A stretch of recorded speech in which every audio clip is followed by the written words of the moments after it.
libros, siempre podamos estudiar el siguiente, porque hay detalles que posiblemente Esdras no arroja, que los arroja Nehemías, y hay detalles que en el libro de Nehemías no lo va a encontrar, que los arroja el libro de Esdras. Y bueno, me gusta porque claramente se ve que todo lo que sucedió en el libro de Esdras no dependía de Esdras y tampoco dependía de Nehemías, dependía de Dios. Amén. Y realmente todo lo que pueda pasar en nuestra vida debería depender de Dios. Es mejor cuando Dios lo hace que cuando nosotros lo hacemos. Entonces vamos a leer en el libro de Esdras capítulo 7, Esdras capítulo 7, y vamos a leer del versículo 1 al versículo 10. Quédese allí sentadito, yo voy a leer y usted simplemente me sigue con su vista. Voy a pedirle a los niños que me puedan regalar su atención, que estén allí tranquilitos, para no llamar la atención de los demás hermanos. Igualmente vamos a ser edificados. Dice la Biblia: pasadas estas cosas, versículo 1 dice: pasadas estas cosas, el reinado de Artajerjes, rey de Persia, Esdras, hijo de Seraías, hijo de Azarías, hijo de Hilcías, hijo de Salum, hijo de Sadoc, hijo de Aitot, hijo de Amarías, hijo de Azarías, hijo de Meraiot, hijo de Seraías, hijo de Uzi, hijo de Buki, hijo de Abisaúd, hijo de Fines, hijo de Eleazar, hijo de Aarón, primer sacerdote. La cronología, es la cronología, el árbol genealógico del personaje que hablamos, de Esdras. Dice acá la palabra, y venía de una buena descendencia, incluso dice que entre ellos estaba Eleazar, sacerdote. Dice: Esdras subió de Babilonia y era escriba diligente en la ley de Moisés, que Jehová, el Dios de Israel, había dado. La diligencia es algo importante, hermano. La diligencia en la búsqueda de Dios es algo importante. Siempre vamos a tener obstáculos y siempre vamos a tener excusas para cuando hay deseo de buscar al Señor. O sea, el día domingo es uno de los días donde más lucha podemos conseguir. Si se acaba el gas, o llegó el gas, o se fue el agua, o llegó el agua, o está lloviendo, o está haciendo mucho calor, o el día domingo es donde nos cuesta más levantarnos. Pero me agrada en cierta manera la expresión que acá utiliza, porque nosotros no podemos dejar nuestra búsqueda de Dios a las circunstancias. No puede ser una búsqueda de Dios circunstancial. De hecho, normalmente cuando invitamos a alguien a la iglesia y la persona: mira, para que vayas a la iglesia, estás invitado, ¿vas a ir? ¿Y qué respondemos nosotros? Bueno, si Dios quiere. Si Dios quiere, voy. Yo le quiero hacer una pregunta. ¿Usted cree que Dios quiere o usted cree que Dios no quiere que usted venga a la iglesia? ¿Qué quiere Dios? ¿Que venga o que no venga? O sea, que si realmente, si Dios quiere, siempre vamos a estar en la iglesia. Si el tema es si Dios quiere, siempre vamos a estar en la iglesia, hermano. Entonces acá dice que Esdras era un escriba diligente. ¿Y qué aplica a la diligencia? ¿O qué nos quiere decir la palabra diligencia? La palabra diligencia habla de prontitud, la palabra diligencia habla de solicitud, la palabra diligencia habla de acción. Yo no puedo decir si Dios quiere me quedo sentado. Si Dios quiere y busco los medios para hacerlo, aunque las fuerzas vienen de Él, hermano. Entiéndame algo, la Biblia dice que es Dios quien pone en el hombre tanto el querer como el hacer por su buena voluntad. Y por eso es que a veces estamos batallando en casa: ¿voy o no voy? ¿Voy o no voy? Y a usted se le ocurre decir: Dios mío, ¿qué hago? Inmediatamente usted va a salir disparado y va a decir: me voy. Pero si no le pregunta a Dios, simplemente se va a quedar. Entonces dice la Biblia que Esdras era un escriba diligente en la ley de Moisés.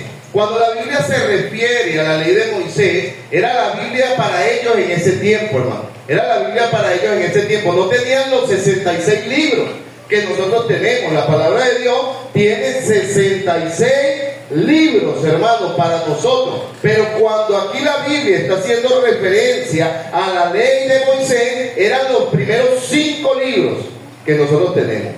¿Cuáles son los primeros 5 libros de la Biblia? Vamos a ver. El primer libro es, segundo, tercero, cuarto y quinto. Eso era lo que ellos tenían. 5 libros. Se le conoce como el Pentateuco. También se le conoce como la ley de Moisés. Aunque realmente, hermano, no era la ley de Moisés, era la ley de Jehová dada a Moisés. Pero bueno, nosotros nos acostumbramos a decirle la ley de Moisés y no hay pecado en eso. No voy a crear una doctrina de esto, de que de repente usted vaya a decir, ay pastor, ahora no le puedo decir la ley de Moisés. No, con toda tranquilidad, es la ley de Moisés porque Dios se la entregó a Moisés. En cierta manera a veces hay expresiones que utilizamos, como por ejemplo decir los sueños de José. No, no eran los sueños de José, era el plan de Dios en la vida de José. No fue un tema nada más de soñar, era un tema del plan de Dios en su vida. Entonces, acá, hermano, dice la Biblia que Esdras subió de Babilonia y era escriba diligente en la ley de Moisés. La Biblia dice que la palabra de Dios no es de interpretación privada, sino que los santos hombres de Dios inquirieron, estudiaron, y de esa manera llegan a comprender. Hoy en día hay demasiados errores, ¿no? Hoy en día existen demasiados errores doctrinales. Por ejemplo, hoy en día hay muchas personas que se denominan apóstoles.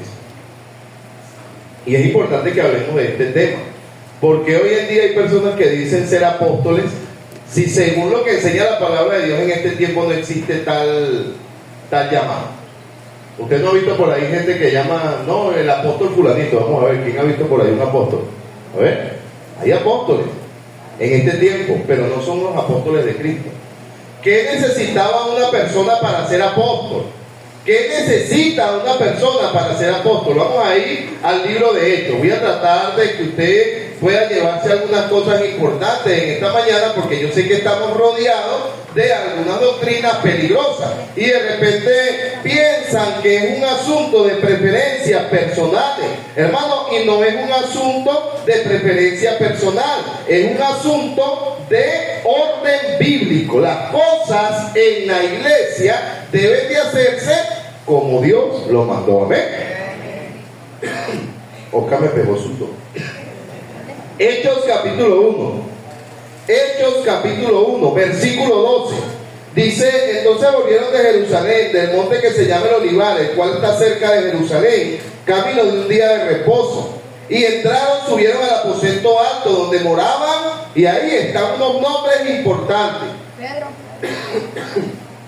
El primer nombre que encontramos, ¿quién es el primer nombre que encontramos? Pedro. Pedro. Y realmente, hermano, Pedro, si no sabe, se asoma, él estaba ahí de primerito.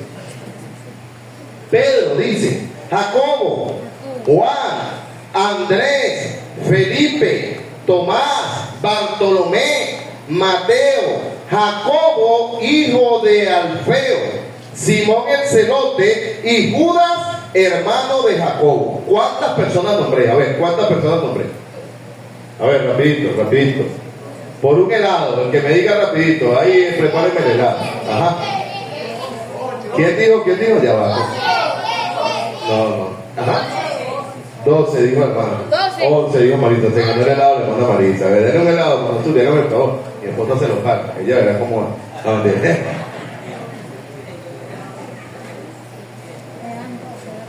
ahora, 11. Pero lo que nosotros sabemos es que había, ¿cuántos había? 12. Principal, o al principio, el Señor escogió, ¿cuántos apóstoles escogió el Señor?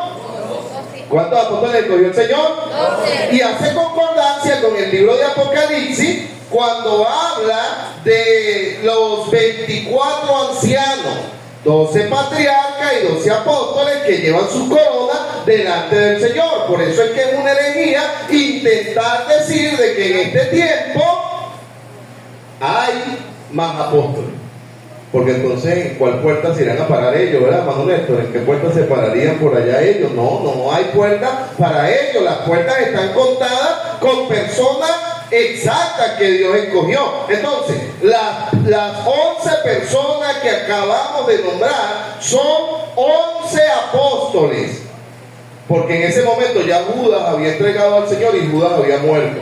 Y aquí en el contexto dice el versículo 14: todos estos perseveraban unánimes en oración y ruego con las mujeres y con María, la madre de Jesús, y con sus hermanos.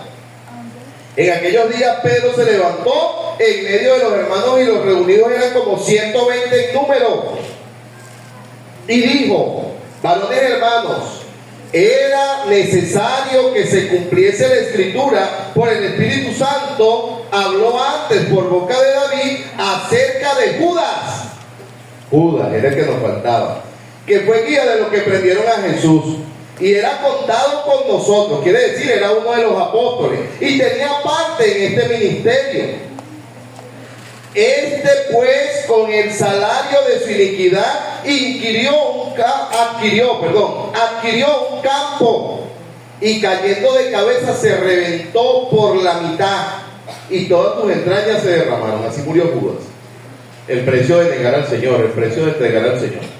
Hermano, no he visto a alguien que niegue al Señor y que entregue al Señor y que tenga un resultado feliz. No, la verdad, y créeme que no es un asunto místico. Hay gente que dice: no, te va a ir mal. No, no es un asunto místico. Es un asunto que el hombre separado de Dios nada puede hacer. Nada, absolutamente nada puede hacer. Ahora dice que murió Judas, y fue notorio a todos los habitantes de Jerusalén, de tal manera que aquel campo se llama en su propia lengua Aceldama, que quiere decir campo de sangre, porque está escrito en el libro de los Salmos: sea hecha desierta tu habitación y no haya que more en ti. Y ahora en el mismo libro de Salmos, ya vamos a ir de ese Salmo, dice: y tome otro su oficio. Quiere decir que antes de que Judas muriera, ya el Señor había dicho que eso iba a acontecer. Amén. Quiero que entienda algo. Pudo haber sido cualquiera de los apóstoles que hubiese negado al Señor. Pudo haber sido Pedro, pudo haber sido Juan, pudo haber sido Tomás, pudieron haber sido cualquiera de ellos. Pero Judas llenó la justa medida del transgresor. Judas llenó la justa medida de quien iba a entregar al Señor. ¿Y por qué yo te aclaro esto? Porque Dios no eligió a Judas para que lo negara. Dios no eligió a Judas para que lo negara, porque entonces tendríamos un Dios injusto que hace acepción de personas, y Dios no hace acepción de personas. A propósito, si Judas se hubiese arrepentido, Dios lo hubiese perdonado. Pero Judas no se arrepintió. Judas no se arrepintió, ¿ok? Amén. Judas no se arrepintió. Sí, hace días veía al señor Bertucci decir que Judas estaba en el cielo, y eso es una herejía. Bertucci está enseñando una doctrina hereje, porque Judas no está en el cielo, Judas está en el infierno. Eso no enseña la palabra de Dios. Y hay gente que intenta sacar la Biblia de su contexto, y eso es peligroso. Anteriormente yo no hacía lo que estoy diciendo, pero muchas personas tienen demasiado contacto con redes sociales y con este tipo de personas, y si uno no lo señala, uno se hace cómplice de que usted siga personas que no tienen nada que ver con el Señor. Ni el canal Enlace, ni Bertucci, ni el otro, el millonario Cas Luna, y ninguno de ellos, hermanos, son apóstoles de Cristo. Son obreros fraudulentos. Amén. Y usted tiene que tener cuidado con que no se introduzcan en usted este tipo de enseñanza. Ahora, había una orden, y esta orden se enlaza exactamente con el pasaje que encontramos en el libro de Apocalipsis, al que le hacía mención, se me cayó lo que falé, al que le hacía mención de que son 24 puertas, y era necesario, hermano, era necesario que se llenara ese lugar, que otro tomara el oficio. Este tema también crea un poquito de controversia. Vamos a leer en el libro de Salmos, capítulo 69. Salmo 69. Es una enseñanza práctica lo que quiero darte con respecto a las doctrinas, y luego quiero terminar enseñándote cómo puedes hacer tú para que la mano de Dios esté sobre tu vida y sobre todo lo que tú haces. Salmo capítulo 69, versículo 25. Mira lo que dice la palabra de Dios, y es una profecía. Salmo 69, 25 dice, y los cantores iban delante de los músicos. ¿Cuánto no es el versículo? Ah, sí, es. Estoy leyendo el 68. 69, 25 dice, sea su palacio asolado, en sus tiendas no haya morador. Sea su palacio asolado en sus tiendas y no haya morador. Esto era una profecía con respecto a quien iba a entregar al Señor. Y seguimos allí, hermano, en el contexto dice, y tome otros oficios. Ahora mira cuáles eran los requisitos para que hubiera un apóstol. Requisitos para un apóstol. ¿Cuántos quieren ser apóstol en esta mañana para leerle los requisitos? ¿Hay alguien que quiere ser apóstol? ¿Sí no quiere ser apóstol? ¿Sí no quiere ser apóstol? Yo. Sí, no. Yo creo que no vas a poder, sí. Sí, no es mi amigo, ¿no? Sí, que quiere ser de todo. Yo hago de todo. Versículo 21 dice, era necesario para ser apóstol, pues que de estos hombres que han estado ¿junto con quién dice allí? ¿Junto con quién? No, primero los apóstoles dicen junto con nosotros. Junto con nosotros. La primera pregunta es, para los que quieren ser apóstoles, ¿usted anduvo con los apóstoles? A ver, nadie ha andado con los apóstoles, ¿verdad? Entonces ya por ahí estamos ponchados. Nadie puede ser apóstol porque ninguno de los que estamos acá en este tiempo actual ha andado con los apóstoles. Ahora dice, es necesario pues que de estos hombres que han estado junto con nosotros, ¿cuánto tiempo? Todo el tiempo que el Señor Jesús entraba y salía entre nosotros. Se calcula un promedio de 3 años. Tuvieron que haber estado con los apóstoles y tuvieron que haber estado con el Señor Jesús durante 3 años. Hermano, y la verdad, yo sé que a veces intentamos de espiritualizar el tema, o las personas intentan espiritualizar el tema diciendo, no, pues yo no estuve físicamente, pero lo estuve de manera espiritual. Eso es erróneo. Era el ministerio físico del Señor, era el ministerio público del Señor. Así que si usted oye predicación de cualquier persona que se haga llamar apóstol, usted está oyendo una falsa enseñanza. No importa que la enseñanza sea buena, es un falso maestro. Amén. Ahora, dice acá, primer requisito, tuvo que haber estado con los apóstoles. Segundo requisito, tuvo que haber estado con el Señor. Tercer requisito, durante todo el tiempo del ministerio. Y mira lo que marca el Señor. Dice, comenzando desde el bautismo de Juan, antes del ministerio, hasta el día que entre nosotros fue recibido arriba. Qué tremendo, ¿verdad? Si se da cuenta, hermano, que el no leer las escrituras y el no tener diligencia en la lectura de las escrituras en ocasiones nos hace creer cuentos de camino. En este tiempo no hay apóstoles. La iglesia, hermano, en este tiempo tiene evangelistas. Amén. Personas que aman el ganar alma y continuamente están ganando alma y son capaces de llenar una iglesia. Posiblemente el evangelista nunca va a salir a pastorear, pero es una persona que su vida depende del ganar alma. El logo o el lema, mejor dicho, del equipo evangelístico es morir o vivir por un alma. Ahora, la iglesia también tiene pastores. Es mi oficio, hermano, dentro de la iglesia, pastorear. El oficio de pastorear tiene 3 clasificaciones que da la Biblia. Es quien alimenta, es quien cuida y es quien dirige. Esa es mi responsabilidad como pastor. Pero dentro de la iglesia, por la necesidad del crecimiento, porque la iglesia tiene que crecer. La Biblia dice que el Señor nos puso para que vayamos, llevemos fruto y nuestro fruto permanezca. Eso en cualquier operación matemática se llama crecimiento. Amén. Y entonces, como el pastor no tiene la capacidad, porque no somos el hombre orquesta, de estar en todos los lugares al mismo tiempo, entonces la iglesia primitiva, en un patrón bíblico, estableció, Hechos capítulo 7, diáconos. Amén. Ya de los diáconos nada más me queda Oscar. Oscar como que dijo así, como los siervos de voz, solamente escapé yo para dar la noticia. Sí, el pastor Claudio fue diácono de nuestra iglesia, ya está pastoreando. El pastor Carlos Díaz fue diácono de nuestra iglesia, ya está pastoreando. El pastor Edgar fue asistente de nuestra iglesia y ya está pastoreando. Ahorita solamente nos queda el hermano Oscar y estamos orando. Yo estoy orando para que Dios nos dé por lo menos 2 diáconos más dentro de la iglesia. Incluso estamos orando por un asistente también, porque eso es importante, porque mientras más columna tiene la casa, más peso aguanta.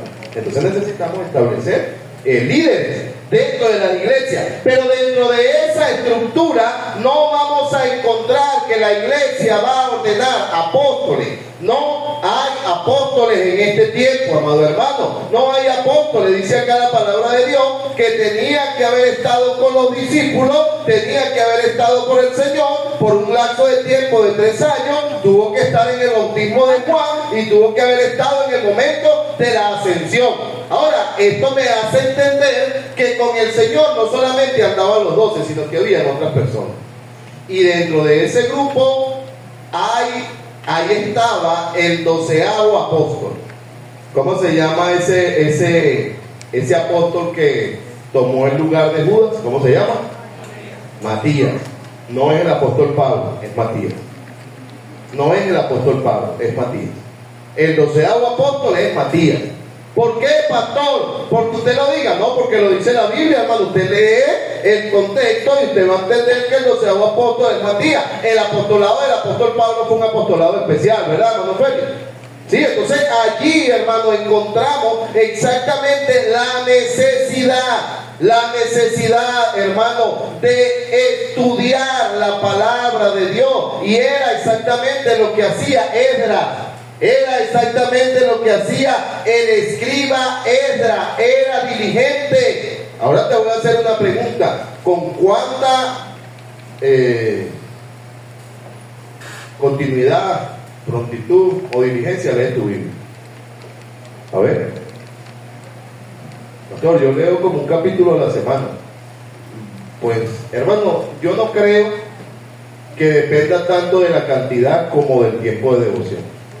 De hecho, hay semanas, y voy a confesar algo, donde yo me he quedado toda la semana en un solo capítulo de la Biblia.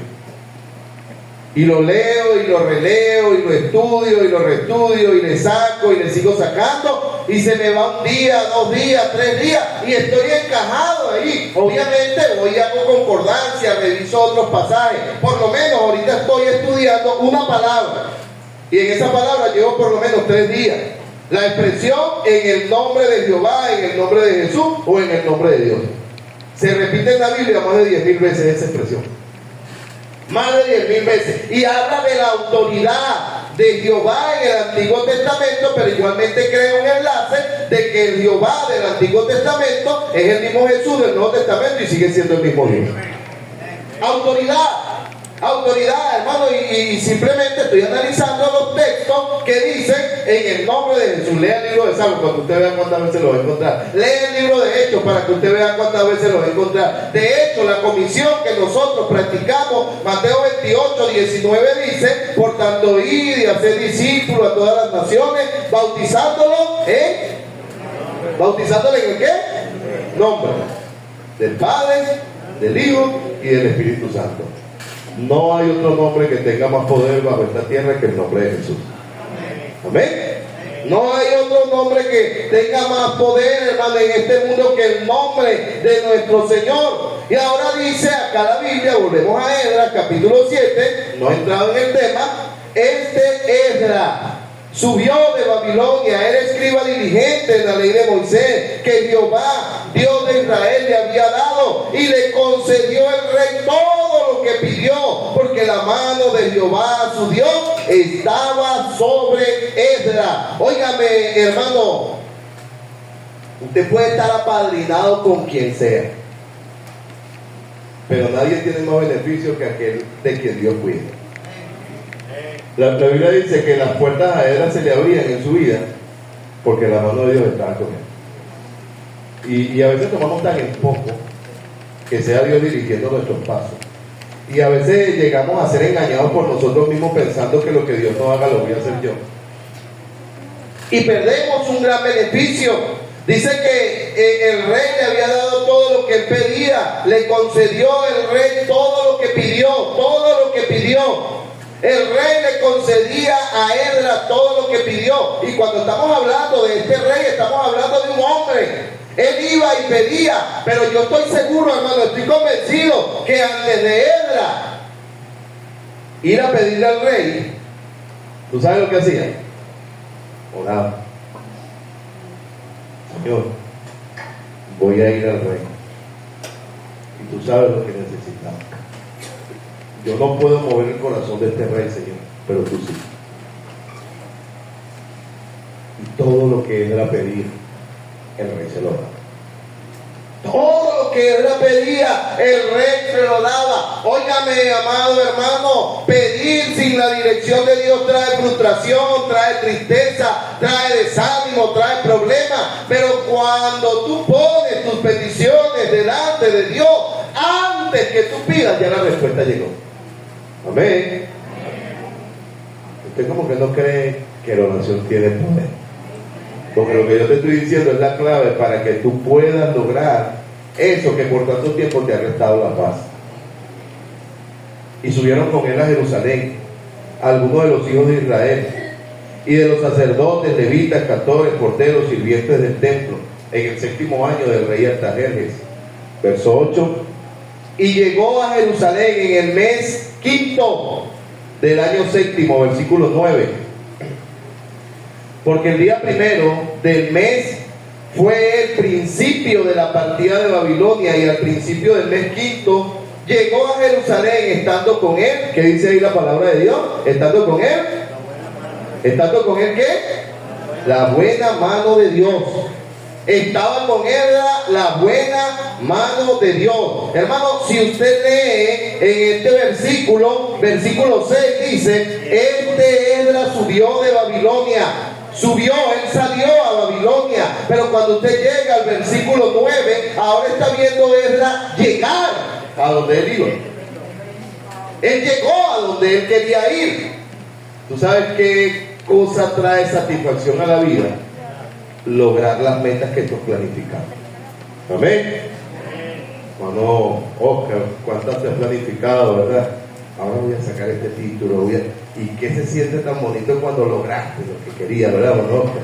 Sí, Eric, te graduaste esta semana, lo lograste, ¿verdad? Y estabas contento, no estabas triste porque lo lograste, ¿verdad? Oye, logré, me gradué, Eric se graduó esta semana. Usted va a hacer un trabajo y de repente se le problema el trabajo, pero de repente Dios le da sabiduría y usted terminó el trabajo, y cuando lo termina usted dice: sí se pudo. Sí se pudo. Hay cosas que emocionan. Pues, hermano, creo que Esdras estaba emocionado. Esdras estaba contento porque él salió. Él salió, hermano, para un lugar porque Dios lo había guiado. Y en el versículo 9 nos dice que llegó. Dice: porque el primer día, primero del primer mes, fue el principio de la partida de Babilonia, y el 1 del mes 5 llegó a Jerusalén. Pero la clave, escúchenme, la clave: estando con él la buena mano de Dios. Hermano, necesitamos la buena mano de Dios sobre nuestra vida. Amigo que nos visita, tú necesitas la buena mano de Dios sobre tu vida. Sin la ayuda de Dios no va a ser tan fácil, y en ocasiones va a ser imposible que lo logres. Pero cuando está la mano de Dios sobre las cosas que hacemos, podemos cumplir las metas. Y versículo 10 dice: porque Esdras había preparado su corazón para inquirir la ley de Jehová, y para cumplirla, y para enseñar en Israel sus estatutos y decretos. Padre, gracias, Dios, porque eres bueno. Señor, yo quiero tu buena mano sobre mi vida. De verdad, no hay nada que anhele más en mi vida que tu buena mano me acobije y me acompañe y me dirija. Moisés decía que si tu presencia no iba con él, no lo permitiera sacar de aquel lugar. Señor bendito. Y el apóstol Pablo, en cada uno de sus viajes, gozaba de tu cuidado y de tu dirección. En ocasiones en su corazón estaba el deseo de ir a un lugar, pero cuando tú le decías que no, él simplemente rehusaba ir. tan solo porque tu mano no se apartara de él. Dios mío, en el tiempo actual hay tanta comodidad y hay tantos recursos humanos que se levanta una generación que le da igual tener tu buena mano sobre su vida o no tenerla, y de verdad, Señor, no es necesario tu mano. Yo quiero pedirte que por favor tú nos hagas entender cuán necesaria es tu presencia en nuestra vida. A mí mismo, Señor, yo estoy enseñando esto, pero yo soy un alumno también. Yo quiero aprender, Padre, cuán necesaria es tu mano sobre mi vida, en cada una de las cosas que haga. No hay unas cosas que yo prefiera que estés, sino que en cada una de las cosas que yo haga pueda yo tener tu aprobación, Señor bendito. Yo ruego que tu palabra llegue cabida en los corazones el día de hoy, que corazones puedan volverse a ti, Señor, que corazones vuelvan a ser dependientes de ti, que nos sintamos fracasar cuando tu presencia no nos dirige, mi Señor amado, que sintamos que no vale la pena seguir adelante si tú no cuidas de nosotros, Señor, y si la decisión que tomamos es nuestra propia fuerza. Por favor, úsame. Yo necesito de tu gracia, Dios mío. Sabes cuánto te necesito. Y si alguien no te conoce, sálvame. En el nombre de Cristo Jesús te lo ruego, mi Dios. Amén. Y amén. 3 cosas hizo Esdras. 3 cosas hizo Esdras, hermano, para que la buena mano de Dios estuviera sobre su vida. Y hermano, no son cosas imposibles, no es como que un ingrediente que no se consigue en Venezuela. De repente usted ve recetas de comida. Ahorita con el tema de la salud, nosotros andamos siempre analizando ciertas recetas de comida, y en ocasiones nos dicen recetas que no conseguimos acá en Venezuela. La mayoría de los alimentos hoy en día, bueno, ya ese aliño está en otro país también, pero yo veía la receta y yo decía, ¿qué será esa cosa? No, no sé qué, y le echan paprika. Y yo decía, ¿qué será paprika? ¿Qué es eso? Eso es como un ají molido, hermano, algo ahí bien sabroso que se usa ahorita para cocinar. Pero hay ingredientes que de repente usted no conoce, pero lo que la Biblia te está dando para que tu vida sea guiada por Dios, para que la mano de Dios esté sobre tu vida, si lo encuentras aquí en Venezuela. Si hay, hermano, de lo que necesitamos para que la buena mano de Dios esté sobre nuestra vida. Versículo 10, hermano, nos da los 3 requisitos o los 3 ingredientes que tenía Esdras en su vida y por el cual la buena mano de Dios estaba sobre él. Versículo 10 dice, porque Esdras había preparado su corazón para Dios. Y hermano, el primer requisito es ese, un corazón presto, preparado. A veces, hermano, aún hasta para leer la Biblia no tenemos el corazón dispuesto y preparado. O sea, no leas la Biblia por leerla, no ores por orar, prepara tu corazón. Toma un tiempo y dile, Dios mío, voy a leer tu palabra y yo necesito que tú me des lo que yo necesito. Yo no quiero lo que yo, no me des lo que yo quiero.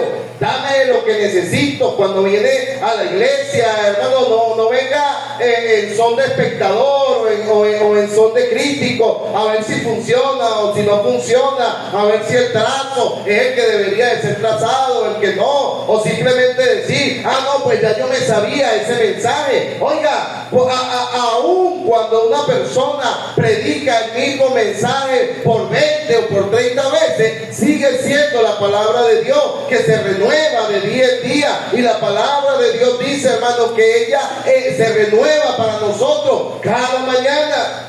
Esdras preparó su corazón.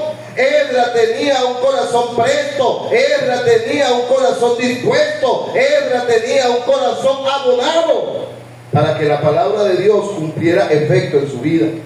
Una de las razones por la cual hoy en día no se vio a Dios obrando en muchas vidas de creyentes es por la indisposición del corazón. De hecho, ya esta es la hora de ver el reloj. Ya debería haberse acabado el servicio. Y hay indisposición en el corazón. Cuando te acuestas el día sábado, no está ese gozo y esa alegría de decir, mañana es domingo, mañana voy a la casa de Dios, voy a la iglesia, voy a escuchar palabra de Dios. Sino dice, y mañana hay que ir para la iglesia. Te paras el día domingo. Hermano, mira, entiéndeme algo. Yo creo que para ir a trabajar hay distintos horarios, pero yo sé de personas que en ocasiones para ir a trabajar tienen que pararse a las 4 de la mañana. Sí, 4 de la mañana se paran. Y hermanos, se paran, ponen el despertador y salen saltando de la cama y venden a la ducha y se toman el café. Si hay café tomo y si no hay café no tomo y me voy corriendo para el trabajo. Pero es lamentable cuando no hay la misma diligencia para ir a la casa de Dios. El día domingo sí no salgo saltando de la cama porque alguien nos engañó y nos dijo, porque el día domingo es para que tú descanses. Y el día domingo no es para que tú descanses, el día domingo es el día del Señor, amado hermano. Sí, el día domingo es el día, hermano, me agradaría ver una generación de hombres, ver una generación de cristianos, ver una generación de hermanas que diga, pastor, vamos a levantarnos a las 4 de la mañana a orar por el servicio, para que el poder de Dios se derrame sobre el predicador, para que haya almas convertidas, para que gente sea salva. Pero no funciona de esa manera. Hoy en día, hermano, hay apatía, indisposición en los corazones, incluso de cristianos, incluso de maestros de escuelas dominicales, de pastores, de diáconos y de predicadores, hermano. Y uno de los problemas por el cual la mano de Dios no está sobre nuestras vidas es porque no está un corazón abonado y preparado. De hecho, no quiero venir a la iglesia por no verle la cara al hermano que no trata. Y eso no debería de ser así. Aquí todos deberíamos de tratarnos, ¿amén? Sí, hermanos, somos un cuerpo de Cristo. En la tarde, si Dios me lo permite, voy a estar enseñando exactamente eso, claves para el crecimiento de la iglesia. Ya yo no me siento igual que antes. Yo creo que mucha gente que está aquí es un milagro de Dios. Porque cuando yo era nuevo predicador, hermano, me echaba a todo el que podía. Y yo sentía que eso era predicar, gritar, golpear, ofender, patear. Yo prefiero enseñar a la gente. Yo quiero que usted aprenda. Porque si tu vida cambia por miedo a mí, en algún momento vas a volver a hacer lo mismo. Pero si tu vida cambia por temor de Dios, tú vas a cambiar tu vida para siempre. No me tengas miedo. Hermano, hay gente que me tiene como miedo. Yo me he dado cuenta, yo sé que soy feo, hermano, pero Chuel también era feo y era un buen tipo. Usted no ha visto la comiquita de Chuel, él es bien feo, pero es buen tipo. Bueno, yo soy como él, bien feo, pero soy buena gente. Hay gente que va a hablar conmigo. Hace un tiempo una hermana trajo unos aguacates, hermano, y ella estaba sudando, temblando. Pastor, me disculpa. Hermano, digo, usted no se ofende si yo le regalo aguacate. No me ofendo si no me lo da, hermano. Hermano, yo soy tan ser humano como tú. Y créeme, yo no estoy aspirando que me tengan como que en el pedestal. Somos una misma iglesia, ¿ves? Sí. Ahora, vuelvo al tema. ¿Cómo está tu corazón? El corazón a veces está herido, está contaminado, está afectado. Porque el diablo es experto en contaminar nuestros corazones. Mira, Salomón fue el hombre más sabio que pasó sobre esta tierra y dio un consejo que en ocasiones no lo valoramos. Y dice, sobre toda cosa guardada, guarda tu corazón. ¿Tú sabes por qué? Porque el corazón es bien fácil de contaminar. Y a veces terminamos teniendo cosas en contra de alguien que nunca ha tenido nada en contra de nosotros. Vuelvo a recordar lo que predicó el pastor Erickson la última vez que vino. Satanás es experto en hacerte pensar que tus amigos son tus enemigos. Si eres experto en hacerte pensar que tus verdaderos amigos, quienes te aprecian y te valoran, son tus enemigos. ¿Cuánto tiempo, hermano, hemos visto personas que no se tratan y de repente, ¿qué pasó? No, él está bravo conmigo. Y tú vas y le preguntas a aquel, ¿y tú qué pasó? No, él está bravo conmigo. Y cuando tú vas y le preguntas a los dos, ninguno de los dos está bravo con el otro. Simplemente el diablo sembró esa división para dañar. Prepare su corazón, saque contaminación que hay en él. Hebreos lo dice. Mira bien. No sea que alguno deje de alcanzar la gracia de Dios, que brotando alguna raíz de amargura os estorbe y muchos sean contaminados. Yo no quiero tener nada en contra de nadie, ni quiero ser causante de que tú tengas algo en contra mía. Podría fallarte y si te lo he hecho, perdóname. Pero yo quiero caminar bien con Dios y quiero que tú también camines bien con el Señor. Amén. Hay que tener corazones preparados. Si usted sabe que su corazón está contaminado en contra de alguien, sea valiente y dígale, mira, cada vez que voy a orar se me echa a perder el asunto cuando me acuerdo de ti. Vamos a arreglar ese asunto. Vamos a arreglar ese problema porque yo no puedo seguir orando avergonzado cada vez que me acuerdo de lo que yo te hice o de lo que tú me hiciste. Perdóname, te perdono, un abrazo y seguimos adelante. Amén. Porque los cristianos somos bien sensibles. Bien sensibles. Le estaba hablando con el hermano Oscar y hermano, mira, entiéndame algo. Se está levantando una generación sensible. Que cualquier cosa los daña y que cualquier cosa los hiere. Hermano, mira, en los campamentos agarraban a uno de los pobres jóvenes y hasta barriga verde le decían y tripa seca y no sé qué. Y uno iba y le daba gracias al predicador llorando, gracias por lo que me enseñó. Hoy en día uno predica así en la iglesia y te mandan a la ley, mira, bullying me afectó y no sé qué, y aparece uno ahí, Taré pone a uno, mándelo preso. Todo lo que yo te digo es por tu bien, ¿no? Quiero verte caminar con el Señor, ¿ves? Quiero verle caminar con el Señor. Mira, yo quiero ver a la gente caminar con el Señor, pero yo no puedo obligarte. Tú tienes que tener tu corazón preparado. Jeremías, hermano, dice que engañoso es el corazón y perverso más que todas las cosas. No confíes en tu corazón, prepáralo y abónalo para que Dios trabaje en él. Aún los problemas en casa, arréglalo. Los problemas con tu vecino, arréglalo. ¿Y qué le pasó al evangelio? Ay, ¿qué le pasó al vecino? Se volvió loco. Vino y dijo que no había problema con nadie. Esta semana yo le decía a mi esposa que yo vi la comiquita del Rey León. Usted sabe cuál es el Rey León, ¿verdad? ¿Usted sabe cuál es el Rey León? Ahí aparece un jabalí, ¿verdad? No feliz el jabalí. Se llama Pumba. Y está una zarigüeya que se llama Timón. Y ellos cantaban una canción que dice Hakuna Matata. ¿Sí sabe la canción? Sí, quiere decir sin preocuparse, con tranquilidad. Yo creo que vamos a convertir eso en un himno de la iglesia, Hakuna Matata. Porque hay gente que se llama la vida por todo, ¿no? Hay gente que anda angustiado por todo y pelea con todo el mundo. Y hermano, miren, necesitamos aprender a tener paz en nuestros corazones. La palabra de Dios dice: mi paz os dejo, mi paz os doy. Yo no la doy como el mundo la da, yo la doy. Entonces, ¿cómo es posible que cristianos anden amargados? Prepare su corazón. No ande peleando con medio mundo, prepare su corazón. El segundo ingrediente, dice ahí Esdras capítulo 7, versículo 10, dice: Esdras había preparado su corazón para inquirir en la ley de Jehová, escudriñó las escrituras. El Señor le dice a los discípulos: escudriñad las escrituras, porque en ellos parece que tenéis la vida eterna y ellas son las que dan testimonio de mí.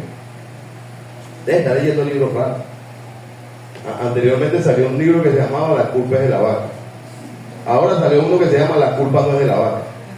Sí, ya salió el libro, no sé si alguien lo ha leído. Por ahí está. Por ahí hay unos escritores, Pablo Coelho. Pablo Coelho tiene su vida fracasada, se ha divorciado como 3 veces. Pero él está dando consejos de moralidad a la gente. Por ahí anda un japonés colombiano, ¿cómo se llama el japonés colombiano? John S. Él le anda dando consejos a la gente. Hermano, el mejor consejo que tú puedes conseguir es la palabra de Dios, ¿ves? Y es el mejor consejo. No estoy diciendo que en ocasiones no tengo que estudiar filosofía, ¿sí? No, mire, hermano, yo leo lo que se me pone. Yo leo hasta libros de brujería. Yo lo leo y lo estudio. No, esto está mal, esto rompe un principio bíblico, esto no, la Biblia dice esto y esto. Ya. Pero el mejor libro que usted puede leer es la palabra de Dios. Es el mejor libro que usted puede leer. Le voy a dar un dato. Todas las respuestas a sus incógnitas, preocupaciones y problemas están en la Biblia. Todas. No hay un problema que usted tenga que la Biblia no pueda darle respuesta. Pero usted va a buscar respuesta al que está peor que usted. Tiene problemas en la familia y le va a pedir consejo a la vecina que dejó el esposo hace 3 meses. ¿Qué crees que te va a decir, mamá? ¿Qué crees que te va a decir tu vecina que dejó el esposo? Dígame, te va a decir déjalo. Pero cuando tú vas a la Biblia, ya tú vas a encontrar un consejo de Dios. Sí, el esposo tiene problemas con la esposa y le va a pedir consejo al que le es infiel a su esposa. ¿Qué crees que te va a decir, hijo? ¿Qué crees tú que te va a decir? Por eso es que es importante inquirir la palabra de Dios.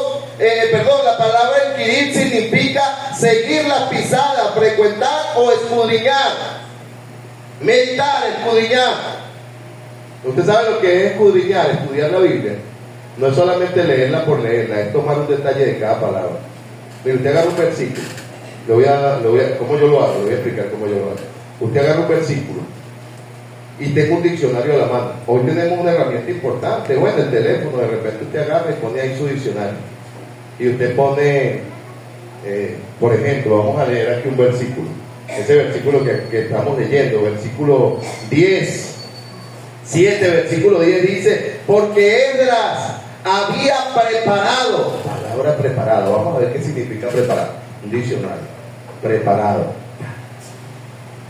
raíz bíblica de la palabra preparado, de un concepto larguísimo, hermano, y de un versículo usted puede llenar hasta 3 hojas únicamente de una palabra, únicamente estudiando un versículo. Ahora, la Biblia dice que Esdras inquirió en la ley. Él, hermano, conocía los 5 libros de la ley de pata a cabeza, cada detalle lo conocía y él intentaba ponerlo en práctica, seguía las pisadas de Dios.